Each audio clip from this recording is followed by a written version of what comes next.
Hello dear students, in this video I am going to explain about the next part of alcohol and drug abuse. So let us move to the next part in detail. So in the previous video I explained about opioids. Source of the opioids is Papaver somniferum, and from the latex of poppy plant the morphine is extracted.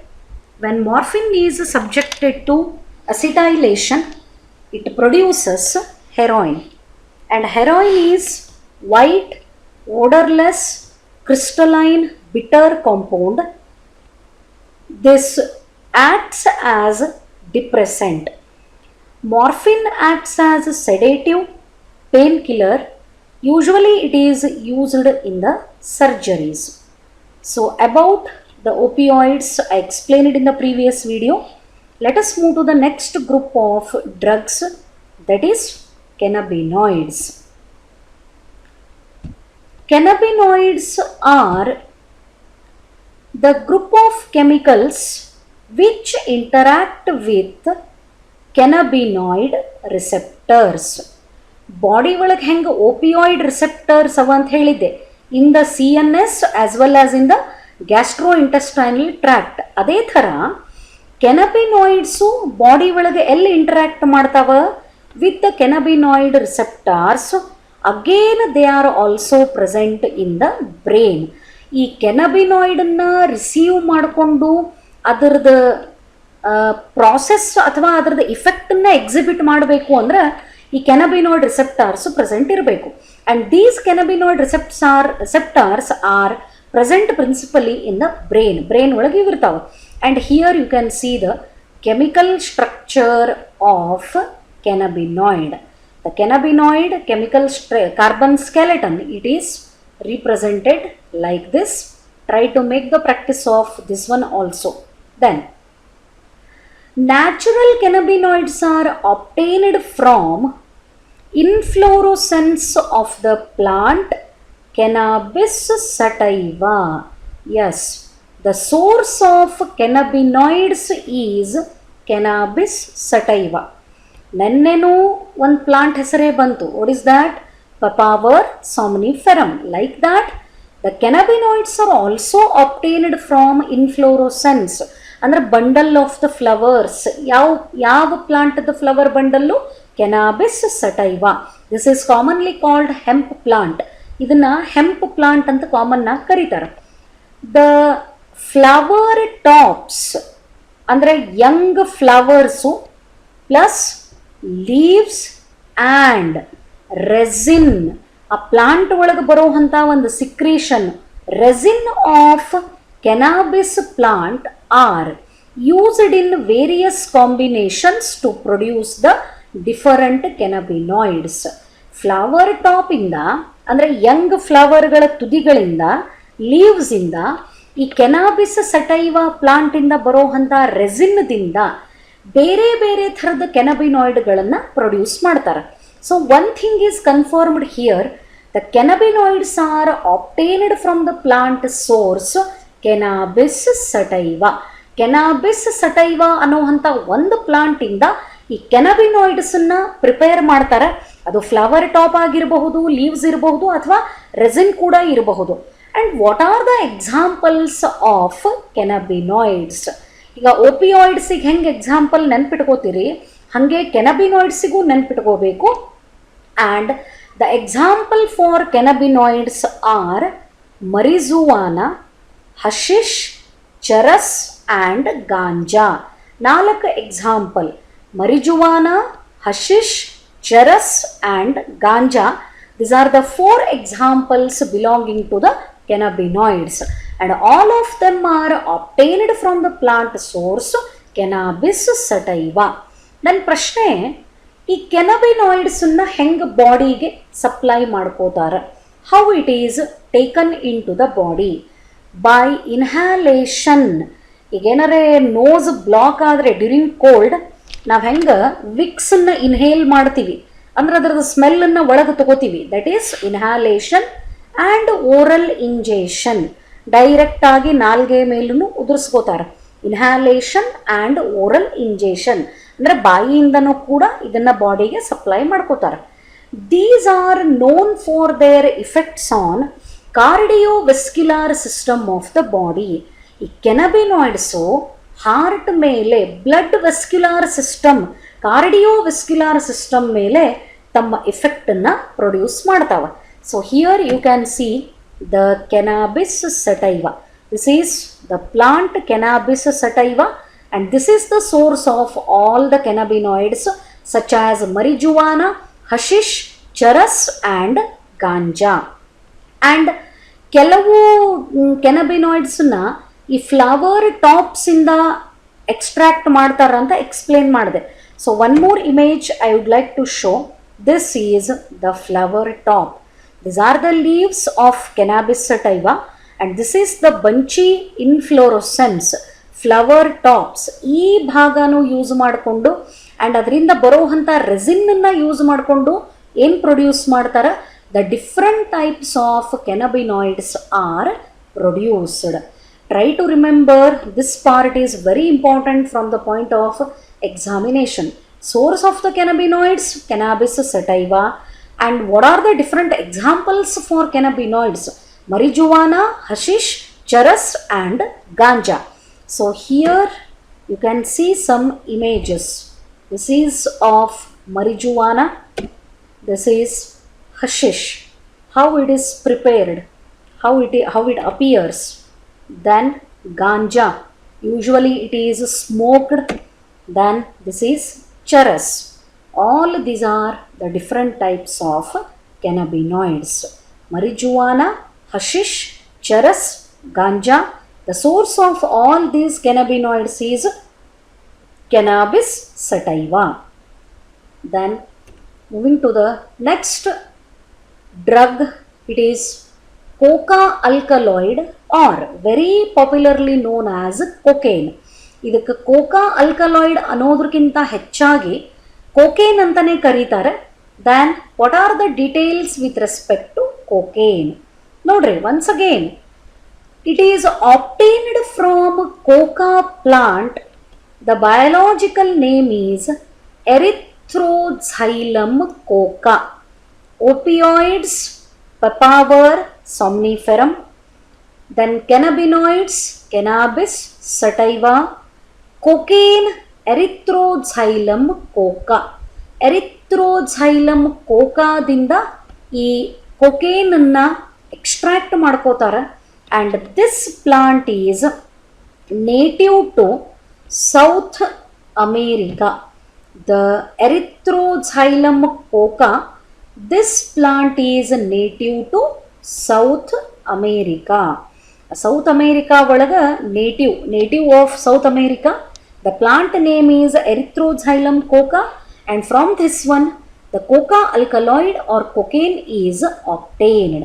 Then this particular drug, that is cocaine, it interferes with the transport of neurotransmitter called dopamine, the very important neurotransmitter. ಈ dopamine ಅನ್ನೋವಂಥ ನ್ಯೂರೋ ಟ್ರಾನ್ಸ್ಮೀಟರ್ದ ಜೊತೆಗೆ ಇದು interfere ಮಾಡ್ತದೆ, dopamine. And one more term to remember, cocaine is commonly called coke or crack, and it is usually snorted. ಅಂದ್ರೆ ಈ ಕೊಕೇನದ ಪೌಡರನ್ನು paper ಒಳಗೋ ಅಥವಾ ಒಂದು ನೆಲದ ಮೇಲೋ ಹಾಕಿ ಅದನ್ನು ನಾಸ್ಟ್ರಿಲ್ ಒಳಗೆ ಸಪ್ಲೈ ಮಾಡ್ಕೋತಾರೆ.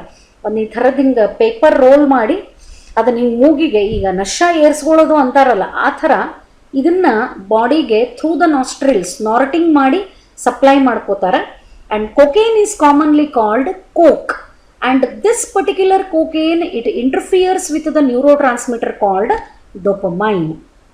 Then it has a potent stimulating action on central nervous system, producing a sense of euphoria and increased energy. Sense of euphoria, increased energy ಅಂದ್ರೆ ಗೊತ್ತಾಗ್ತದೆ. The person who consumes this cocaine, ಬಾಡಿಗೆ ಒಂದು ಸ್ವಲ್ಪ extra energy ಬರ್ತದೆ, and that person will be in the imaginary world which is not in reality. ಅಂದ್ರೆ ಭ್ರಮಾಲೋಕ ಅಂತ ಏನು ಕರಿತೀವಿ, ರಿಯಾಲಿಟಿ ಒಳಗೆ ಅದೇನೂ ಅಲ್ಲಿ ಎಕ್ಸಿಸ್ಟಿಂಗ್ ಇರುವುದೇ ಇಲ್ಲ. ಇರದೇ ಇರೋದನ್ನ ಇಮ್ಯಾಜಿನ್ ಮಾಡಿಕೊಂಡು ಅದನ್ನ ಅದ ಅಂತ ಹೇಳಿ ಫೀಲ್ ಮಾಡ್ಕೋತಿರ್ತಾರೆ. That is the meaning of euphoria, the condition which is not in reality. ಅದು ವಾಸ್ತವ ಸ್ಥಿತಿಯೊಳಗೆ ಆ ಥರದಲ್ಲಿ ಏನೂ ಇರುವುದೇ ಇಲ್ಲ, ಬಟ್ ಅದು ಅದ ಅಂತ ಹೇಳಿ ಇಮ್ಯಾಜಿನೇಷನ್ ಮಾಡಿಕೊಂಡು ಅದನ್ನು ಫೀಲ್ ಮಾಡ್ಕೋತಿರ್ತಾರೆ. And unlimited happiness will be there in their imaginary world. This is the meaning of euphoria. ಇದು ಯಾವಾಗ ಆಗ್ತದ? If a person consumes cocaine. Cocaine interferes with the neurotransmitter dopamine. Usually it is snorted. It stimulates. It is having the stimulatory effect on central nervous system. It produces a sense of euphoria and provides more energy. The source of the cocaine is Erythroxylum coca, and this plant is native to South America. Then very important term is excessive dosage of cocaine causes hallucinations. ಸಿಕ್ಕಾಪಟ್ಟೆ unlimited ಆಗಿ ಕೊಕೇನನ್ನು ಬಾಡಿಗೆ supply ಮಾಡಿಕೊಂಡ್ರೆ ಅದು ಏನು ಕಾಸ್ ಮಾಡ್ತದೆ? ಹ್ಯಾಲುಸಿನೇಷನ್ನ cause ಮಾಡ್ತದೆ. Other plants with hallucinogenic properties are atropa belladonna and datura. ಈ ಕೊಕೇನ್ ಒಂದೇ ಅಲ್ಲ, cocaine when it is consumed in unlimited dosage or excessive dosage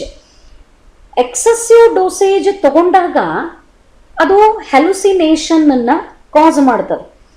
hallucination ಅಂತಂದ್ರೆ an experience involving the apparent perception of something not present. ಅಂದ್ರೆ ಸುತ್ತಮುತ್ತಲ ವಾತಾವರಣ ಅಥವಾ ಅವ್ರು ಇರೋವಂಥ ಜಾಗದೊಳಗೆ ಆ ಥರದ್ದು ಏನೂ ಇರುವುದಿಲ್ಲ, ಬಟ್ ಅದು ಅದ ಅಂತ ಹೇಳಿ ಇಮ್ಯಾಜಿನ್ ಮಾಡ್ತಾರೆ. Say for example, hearing the voice of someone. ಅವ್ರ ಅಕ್ಕಪಕ್ಕ ಯಾರೂ ಇರೋದೇ ಇಲ್ಲ, ಆದ್ರೂ ಯಾರೋ ಮಾತಾಡ್ದಂಗೆ ಕೇಳಿಸೋದು, ಯಾರೋ ಅವ್ರ ಜೊತೆಗೆ ಇಂಟ್ರ್ಯಾಕ್ಟ್ ಮಾಡ್ದಂಗೆ, ಅಂದ್ರೆ ಮಾತಾಡ್ಲಿಕ್ಕತ್ತಾರ ಅನ್ಸೋದು. ಅಂದ್ರೆ ಒನ್ ಟೈಪ್ ಇದನ್ನು ಭ್ರಮೆನೇ, ಇಮ್ಯಾಜಿನೇಷನ್ ಒಳಗೇನೆ ಮನುಷ್ಯ ಬದುಕ್ತಿರ್ತಾನೆ. ಯಾವುದು ಇರುವುದಿಲ್ಲ ಅದನ್ನು ಫೀಲ್ ಮಾಡ್ಕೋತಿರ್ತಾರೆ, ಎಕ್ಸ್ಪೀರಿಯನ್ಸ್ ಮಾಡ್ಕೋತಿರ್ತಾರೆ. ಈಗ for example, if the person is holding a small pen, ಯಾರಿಗೆ ಈ ಹೆಲ್ಯುಸಿನೇಷನ್ ಪ್ರಾಬ್ಲಮ್ ಇರ್ತೈತಿಲ್ಲ ಅವ್ರ ಮುಂದೆ ಒಬ್ಬ ವ್ಯಕ್ತಿ ಒಂದು ಪೆನ್ ಹಿಡ್ಕೊಂಡು ನಿಂತಾನಂತ ಇಟ್ಕೋರಿ. ಆ ಪೆನ್ನು ಅವರಿಗೆ ನೈಫ್ ಥರ ಕಾಣಬಹುದು, ಅವ ಅವ್ರನ್ನ ಮರ್ಡರ್ ಮಾಡ್ಲಿಕ್ಕೆ ಬಂದಾನ ಅನ್ನೋವಂಥ ಇಮ್ಯಾಜಿನೇಷನ್ ಒಳಗೂ ಅವ್ರು ಹೋಗ್ಬಹುದು. ಅಂದ್ರೆ ವಿಚ್ ಈಸ್ ನಾಟ್ ದೇರ್, ಅದನ್ನ ಪರ್ಸೀವ್ ಮಾಡ್ಕೋತಿರ್ತಾರೆ, ಅದನ್ನ ರಿಸೀವ್ ಮಾಡ್ಕೋತಿರ್ತಾರೆ. ಅದಕ್ಕೆ ಏನಂತ ಕರೀತದ? Hallucination. Apart from cocaine, the atropa belladonna and datura, ಈ ಎರಡೂ ಪ್ಲಾಂಟ್ಗಳ ಪ್ರಾಡಕ್ಟ್ಗಳಿಗೂ ಕೂಡ ಹ್ಯಾಲುಸಿನೋಜೆನಿಕ್ ಪ್ರಾಪರ್ಟಿ ಅದ. And these days, this one is very important statement, ಇತ್ತೀಚಿನ ದಿನದೊಳಗೆ cannabinoids are also being abused by some sports person. ಎಲ್ಲ ಡ್ರಗ್ಸ್ಗಳನ್ನು ತಗೊಂಡ್ರೆ ಅಥ್ಲೆಟ್ಸು, ಆಟಗಾರರಿಂದ ಅಬ್ಯೂಸ್ ಆಗುವಂಥ ಡ್ರಗ್ಸ್ ಯಾವುವು ಅಂತಂದ್ರೆ cannabinoids. Cannabinoids are being abused by some sports person. So hallucinogenic property ಇರೋವಂಥ ಪ್ಲಾಂಟ್ಗಳು ಯಾವುವು? Apart from cocaine, it is Atropa belladonna and datura. So here you can see the coca plant, Erythroxylum coca, from which the cocaine is obtained. It is white powder. This is cocaine, and this is Atropa belladonna. This plant is also having the capacity of causing hallucination, and this is of datura. This is coca plant, that is erythroxylum coca. ಈ ಪ್ಲಾಂಟ್ದಿಂದ ಯಾವ ಡ್ರಗ್ಗನ್ನು extract ಮಾಡ್ಕೋತಾರ? ಕೊಕೇನನ್ನು extract ಮಾಡ್ಕೋತಾರ. ಇದನ್ನು excess quantity ಒಳಗೆ ಬಾಡಿಗೆ supply ಮಾಡಿದರೆ ಇದು ಹ್ಯಾಲುಸಿನೇಷನನ್ನು ಪ್ರೊಡ್ಯೂಸ್ ಮಾಡ್ತದೆ. ಕೊಕೇನ್ ಬಿಟ್ಟು ಬೇರೆ ಪ್ಲಾಂಟ್ಗಳು having the hallucinogenic property are atropa belladonna and datura. This is about the cocaine or coca alkaloid obtained from the plant source native of South America, Erythroxylum coca, which interferes with the neurotransmitter dopamine. Then it is causing the sense of euphoria and also provides increased energy. And then coming to the next part with respect to drugs. ಇವಿಷ್ಟೇ drugs ಅಲ್ಲ, ಅಂದ್ರೆ ನಮ್ಮ syllabus ಒಳಗಿದ್ದದ್ದು about opioids, about cannabinoids and about cocaine. Apart from these drugs there are some other drugs which are also abused. Not only opioids, cannabinoids and cocaine. ಈ ಡ್ರಗ್ಗಳ ಜೊತೆಗೆ ಬೇರೆ ಕೆಲವೊಂದು ಡ್ರಗ್ಗಳು ಕೂಡ ಅಬ್ಯೂಸ್ ಆಗ್ತವೆ. ಅಂದ್ರೆ ಅನ್ಲಿಮಿಟೆಡ್ ಕ್ವಾಂಟಿಟಿ ಒಳಗೆ they are used by the humans. What are those? Drugs like barbiturates, amphetamines, then benzodiazepines. Benzodiazepines are normally used as medicine. ನೋಡ್ರಿ, ಈ ಬಾರ್ಬಿಚುರೇಟ್ಸ್ ಇರಬಹುದು, ಆಂಫೆಟಮೈನ್ಸ್ ಇರಬಹುದು, ಬೆನ್ಝೋಡಯಾಜಿಪಿನ್ಸ್ ಇರಬಹುದು. ಇದನ್ನ ಹೆಚ್ಚಾಗಿ ಏನಂತ ಬಳಕೆ ಮಾಡ್ತಾರ? ಮೆಡಿಸಿನ್ ಅಂತ ಬಳಕೆ ಮಾಡ್ತಾರ. To help the patients cope up with mental illness like depression and insomnia.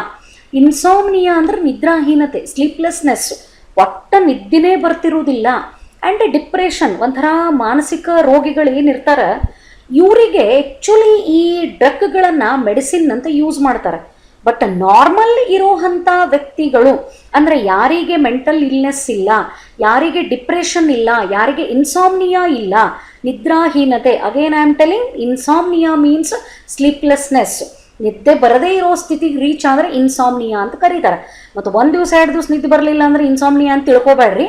Prolonged ಪೀರಿಯಡ್ವರೆಗೂ ನಿದ್ದೆನೇ ಬರ್ತಿರ್ಲಿಲ್ಲ ಅಂತಂದರೆ ಇಟ್ ಈಸ್ ಇನ್ಸಾಮ್ನಿಯಾ. ಇಂಥ ಪೇಷಂಟ್ಗಳಿಗೆ ಆ್ಯಕ್ಚುಲಿ ಈ ಡ್ರಗ್ಗಳನ್ನು ಏನಂತ ಯೂಸ್ ಮಾಡ್ತಾರೆ? ಮೆಡಿಸಿನ್ ಅಂತ ಯೂಸ್ ಮಾಡ್ತಾರೆ. But normal people who don't have these problem, ಅಂದರೆ ಮೆಂಟಲ್ ಇಲ್ನೆಸ್ಸು, ಡಿಪ್ರೆಷನ್ನು, ಇನ್ಸಾಮ್ನಿಯಾ ಇರಲಾರ್ದಂಥ ವ್ಯಕ್ತಿಗಳು ಕೂಡ ಇದನ್ನು ಅಬ್ಯೂಸ್ ಮಾಡ್ಕೋತಾರೆ. They are using them as drugs. Then this is familiar statement. Morphine is very effective sedative, ನಿದ್ದೆ ಬರೆಸ್ತದ. ಪೇನ್ ಕಿಲ್ಲರ್, ಪೇನನ್ನು ಕಡಿಮೆ ಮಾಡ್ತದ. Analgesic, reducing the pain. Antipyretic ಅಂತಂದರೆ ರೆಡ್ಯೂಸಿಂಗ್ ಟೆಂಪರೇಚರ್ ಅಂತ ಅರ್ಥ. ಎನಾಲ್ಜೆಸಿಕ್ ಅಂತಂದರೆ ರೆಡ್ಯೂಸಿಂಗ್ ಬಾಡಿ ಪೇನ್ ಅಂತ ಅರ್ಥ. Pain killer and is very useful in patients who have undergone surgery. ಅಂದರೆ ಯಾರಿಗೆ ಆಪರೇಷನ್ ಆಗಿರ್ತಾವ, ಪೇನ್ ಜಾಸ್ತಿ ಇರ್ತದೆ, ಅಂಥವರಿಗೆ ಪೇನ್ ಕಡಿಮೆ ಆಗಲಿಕ್ಕೆ, ಸ್ವಲ್ಪ ನಿದ್ದೆ ಬರೋಕ್ಕೆ ಈ ಮಾರ್ಫಿನ್ನ as a medicine it is used. But unlimited ಆಗಿ ಇದನ್ನು ಯೂಸ್ ಮಾಡಿಕೊಂಡ್ರೆ definitely it impairs the body function. It is when abused. See, when these are taken for a purpose other than medicine, ಅರ್ಥ ಆಗಬಹುದು ಅನ್ಕೋತೀನಿ. ಯಾವಾಗ ಈ ಡ್ರಗ್ಗಳನ್ನು taken for purpose other than medical use, ಅಂದರೆ ಮೆಡಿಸಿನ್ ಅನ್ನೋ ಅಂತ ಒಂದು ಇಂಟೆನ್ಷನ್ ಬಿಟ್ಟು, ಅಂದರೆ ಅಗ್ದಿ ಸ್ಮಾಲ್ ಅಮೌಂಟ್ ಒಳಗೆ ಎಷ್ಟು ಕಡಿಮೆ ಫ್ರೀಕ್ವೆನ್ಸಿ, ಅಂದರೆ ಡಾಕ್ಟರ್ ಎಷ್ಟು ಹೇಳಿರ್ತಾರೆ ಅಷ್ಟನ್ನೇ ತಗೊಂಡ್ರೆ they act as a medicine. ಎಲ್ಲ ಡ್ರಗ್ಗಳು ಮೆಡಿಸಿನ್ ಅಂತ ಕೆಲಸ ಮಾಡ್ತಾವೆ. ಇಲ್ಲಿ ಮೆನ್ಷನ್ ಮಾಡಿರೋ ಬಾರ್ಬಿಚುರೇಟ್ಸ್ ಇರಬಹುದು, ಆಂಫೆಟಮೈನ್ಸ್ ಇರಬಹುದು, ಮಾರ್ಫಿನ್ ಇರಬಹುದು, ಬೆನ್ಝೋಡಯಾಜಿಪಿನ್ ಇರಬಹುದು. ಇವೆಲ್ಲವುಗಳು when they are taken in very small amount or in less frequency, they are functioning as a medicine that impairs one's physical, physiological or psychological functions. It constitutes the drug abuse. ನೋಡ್ರಿ, other than medical use, ಅಂದರೆ as a medicine ಅಂತ use ಮಾಡಿದಾಗ they don't produce any harmful effect on the body. But other than medical, medical ಪರ್ಪಸಿಗೆ small quantity ಒಳಗೆ ಬಿಟ್ಟು ಇದನ್ನು ಸಿಕ್ಕಾಪಟ್ಟೆ large quantity ಒಳಗೆ ಮ್ಯಾಲಿಂದ ಮೇಲೆ ಬಾಡಿಗೆ ಸಪ್ಲೈ ಮಾಡ್ಲಿಕ್ಕತ್ರೆ ಅವಾಗಿದು ಏನಂತ ಕರೆಸ್ಕೋತದ, this is considered as a drug abuse. ಯಾವಾಗ ಡ್ರಗ್ ಅಬ್ಯೂಸ್ ಆಗ್ತದ, it will impair the physical, physiological and psychological functioning of humans. ಮನುಷ್ಯನ ಫಿಸಿಕಲ್ ಆಕ್ಟಿವಿಟಿ ಚೇಂಜ್ ಆಗ್ಲಿಕ್ಕೆ ಸ್ಟಾರ್ಟ್ ಮಾಡ್ತಾವ, ಫಿಸಿಯಾಲಜಿಕಲ್ ಬಾಡಿ ಫಂಕ್ಷನ್ಗಳೊಳಗೆ ವ್ಯತ್ಯಾಸ ಕಾಣಿಸ್ಲಿಕ್ಕೆ ಸ್ಟಾರ್ಟ್ ಮಾಡ್ತದ, ಸೈಕಲಾಜಿಕಲ್ ಮಾನಸಿಕ ಸ್ಥಿತಿ ಒಳಗೂ ಬದಲಾವಣೆ ಕಾಣ್ತದೆ. ಯಾವಾಗ if these drugs are taken other than medical purpose. Medical ಪರ್ಪಸಿಗೆ ಎಷ್ಟು ಪ್ರಿಸ್ಕ್ರೈಬ್ ಮಾಡಿರ್ತಾರೆ ಅಷ್ಟೇ ತಗೊಂಡ್ರೆ, small quantity very less frequency ಬಾಡಿಗೆ ಸಪ್ಲೈ ಮಾಡಿಕೊಂಡ್ರೆ ಅದು ಮೆಡಿಸಿನ್ ಅಂತ ವರ್ಕ್ ಆಗ್ತದೆ. ಬಟ್ ಆ ಮೆಡಿಕಲ್ ಪರ್ಪಸನ್ನು ಬಿಟ್ಟು ಅನ್ಲಿಮಿಟೆಡ್ ಆಗಿ ಲಾರ್ಜ್ ಅಮೌಂಟ್ ಒಳಗೆ more frequently body when it is supplied, it alters, it impairs physical, physiological and psychological functions. So that is the indication of drug abuse. So all these are the things with respect to the study of drugs, with respect to opioids, cannabinoids, cocaine, which is also called coca alkaloid. So try to remember these things, and as informed, the biology videos will be available only for 24 hours. After that you are not going to get these videos, so make sure that you have to watch the video compulsorily so that you can study the subject properly. Corona ada ant heli elladanna bitkodoದಲ್ಲ, study is most important part. ನೀವು ಸರಿಯಾಗಿ ಕಲಿತ್ರೆ ನಿಮ್ಮ ಗೋಲನ್ನು reach ಮಾಡ್ತೀರಿ. So that go through the videos of all the subjects, watch them properly, try to prepare, get prepared for the subject. Now you have sufficient time. Hope all these things are clear to you. Rest of the things I will continue in the next video.